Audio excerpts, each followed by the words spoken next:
90% middle class family middle ಕ್ಲಾಸಲ್ಲೇ ಇರ್ತಾರೆ. ಯಾಕೆ ಗೊತ್ತಾ?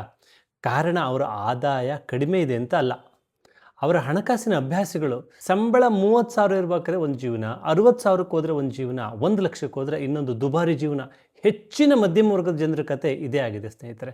ಸಂಬಳ ಹೆಚ್ಚಾದ ತಕ್ಷಣ ತಮ್ಮ ಜೀವನ ಶೈಲಿಯನ್ನು ಜಾಸ್ತಿ ಮಾಡ್ಕೊಳ್ತಾರೆ. ಸೈಕಲ್ ಬಿಟ್ಟು ಬೈಕಿಗೆ ಬರ್ತಾರೆ, ಬೈಕ್ ಬಿಟ್ಟು ಕಾರಿಗೆ ಬರ್ತಾರೆ, ಸಣ್ಣ ಮನೆಯಿಂದ ದೊಡ್ಡ ಮನೆಗೆ ಹೋಗ್ತಾರೆ, ಹೊಸ ಮೊಬೈಲ್ ತಗೊಳ್ತಾರೆ, ಹೊಸ ಟಿ ವಿ ತಗೊಳ್ತಾರೆ, ಹೊಸ EMI, ಹೊಸ ಸಾಲ. ಅಂದರೆ ಪ್ರಶ್ನೆ ಏನಂದರೆ, ಆದಾಯ ಹೆಚ್ಚಾಗಿದೆಯಾ ಅಥವಾ ನಿಮ್ಮ ಖರ್ಚು ಜಾಸ್ತಿ ಆಗಿದೆಯಾ?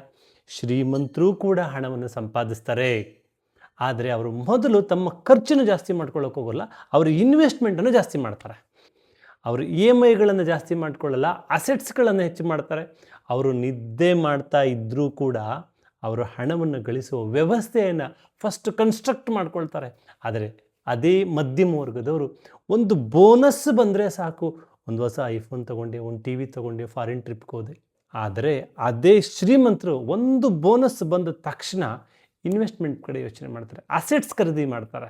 ಸತ್ಯ ಏನಂದರೆ, ಹೆಚ್ಚು ಆದಾಯ ನಿಮ್ಮನ್ನು ಶ್ರೀಮಂತರನ್ನಾಗಿ ಮಾಡೋದೇ ಇಲ್ಲ.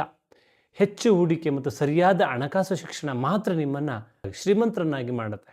ಇದಕ್ಕಾಗಿ ಶಾಲೆ ಕಾಲೇಜುಗಳಲ್ಲಿ ಕಲಿಸಿದ ಫೈನಾನ್ಷಿಯಲ್ ಎಜುಕೇಷನನ್ನು ನಾವು ನಮ್ಮ ಜೀವನದಲ್ಲಿ ಕಲೀಲೇಬೇಕು.